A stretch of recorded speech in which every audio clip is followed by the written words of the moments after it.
नमस्कार मित्रांनो, स्वागत आहे तुमचं मार्केट इंटर मराठी चॅनल. तर तुम्ही बघू शकता स्क्रीनवर टायटन. आपण खूप स्टॉकला आज ॲनालिसिस करणार आहोत. तुम्ही टायटनच्या खूप इंटरेस्टिंग स्टोरी ऐकल्या असतील. तर आपण बघणार आहोत की टायटनची सुरुवात कशी झाली, तो कसा तो सिस्टमॅटिक प्रमाणे ट्रेड आणि एवढा ट्रेंड कसा घुसला, सिस्टम कसा वर्क केला यामध्ये. तर आपण पूर्ण तुम्हाला मी झिरोपासून तर शेवटपर्यंत पूर्ण माहिती या व्हिडिओमध्ये सांगणार आहे. तर आपल्या सिस्टमनुसार मित्रांनो तर टाईम फ्रेम काय चूज करायचा. तर मी मित्रांनो नेहमी सांगतो की टाईम फ्रेम हा आणि न्यू ट्रेडर जे स्पेशली त्यांच्यासाठी मंथली टाईम फ्रेमपासूनच त्यांनी सुरू करायला हवं, ज्यामध्ये मोमेंटम खूप स्लो असते. तुम्ही मंथली एकदा तो चार्ट बघू शकता. मंथमध्ये एकदाच कॅन्डल बनते, एका मंथमध्ये एक कॅन्डल बनते. त्यामुळे तुम्ही आरामात त्याचा ॲनालिसिस करू शकता आणि डिसिजन पण आरामात घेऊ शकता. तुम्ही जर 5 मिनटं, 15 मिनटं किंवा 30 मिनटं या टाईम फ्रेममध्ये गेलात तर तुमचा डिसिजन माइंड एवढा रेडी नसतो ते डिसिजन घेण्यासाठी. त्यामुळे तुम्ही वारंवार लॉस करता, तुम्हाला समजत नाही की तुमच्यासोबत काय होते. तर जर तुम्ही सिस्टमॅटिक आणि मोठ्या टाईम फ्रेममध्ये गेला तर तुम्ही आरामात डिसिजन घेऊ शकता. त्यामुळे मी तुम्हाला जो टाईम फ्रेम सांगतो तो म्हणजे स्टार्टिंगला मंथली टाईम फ्रेममध्ये तुम्हाला सुरू करायचं आहे. तर आपण आज बघणार आहोत की टायटन कसा सिस्टमॅटिक पद्धतीने जर तो ट्रेड केला असता तर किती मोठा त्याच्यात प्रॉफिट कमवता आला असता. तर आता आपण स्क्रीनवर बघूया. तुम्ही बघू शकता टायटन 1996मध्ये 8.60च्या हायला होता. 1996 नंतर तुम्ही बघू शकता इथे 99मध्ये पण त्याला तो ब्रेकडाऊन नाही झाला, म्हणजे वरती ब्रेकआउट नाही झाला. आणि तुम्ही बघू शकता तर तो स्टॉक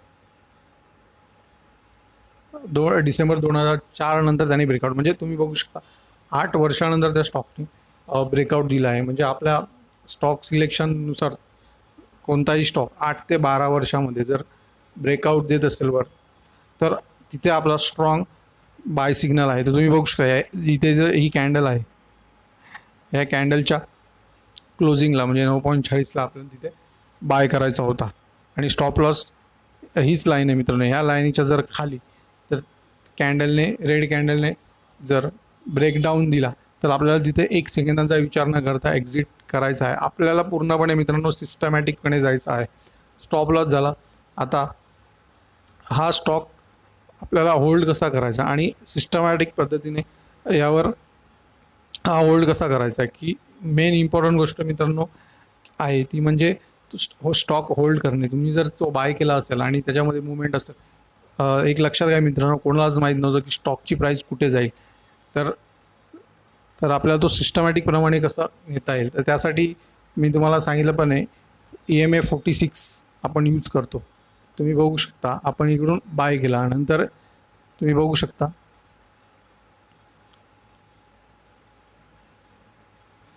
फेब्रुवारी 2009मध्ये त्या स्टॉकने जो आपला EMA आहे त्याला ब्रेकडाऊन केलं होतं. तर लगेच आपण त्या टायमाला लगेच तिथून एक्झिट करायचं. आणि तुम्ही बघू शकता लगेच मे 2009मध्ये स्टॉकनी वरती ब्रेकआउट परत दिला, तर आपल्याला परत एंट्री घ्यायची. तर लक्षात घ्या मित्रांनो, आपल्याला स्टॉकला फॉलो करायचा आहे, म्हणजे आपल्याला प्राईजला फॉलो करायचे आहे. प्राईज आपल्याला नाही फॉलो करता. जसं तिथे सिस्टमनुसार जे होईल ते आपल्याला पूर्ण करायचं आहे. प्रॉफिट लॉस हा या सिस्टमचा एक भाग आहे, तर तुम्हाला घ्यायचाच आहे. आता तुम्ही परत थोडं पुढे बघू शकता.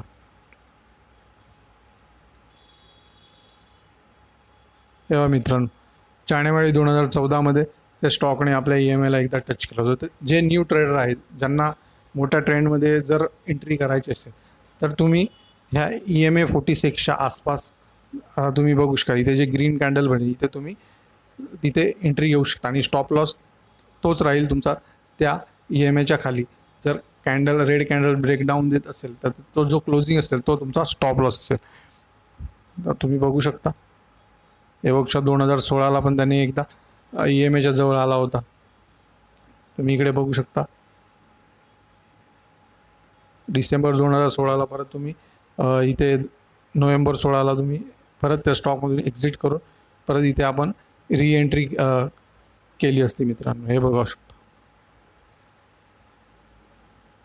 तुम्ही बघू शकता 2020मध्ये हा कोविडचा टाईम होता. त्या टायमाला स्टॉकनी आपल्या EMAला टच केलं होतं, हे बघू शकता तुम्ही. पण EMA खाली ब्रेकडाऊन दिला नव्हता, तर ते पोझिशन आपण होल्डवर ठेवणार. आणि जे न्यू ट्रेडर आहेत ज्यांना न्यू एंट्री घ्यायची असती ते ह्या कॅन्डलला किंवा ह्या कॅन्डलच्या क्लोजिंगला ते री एंट्री घेऊ शकले असते. तुम्ही बघू शकता,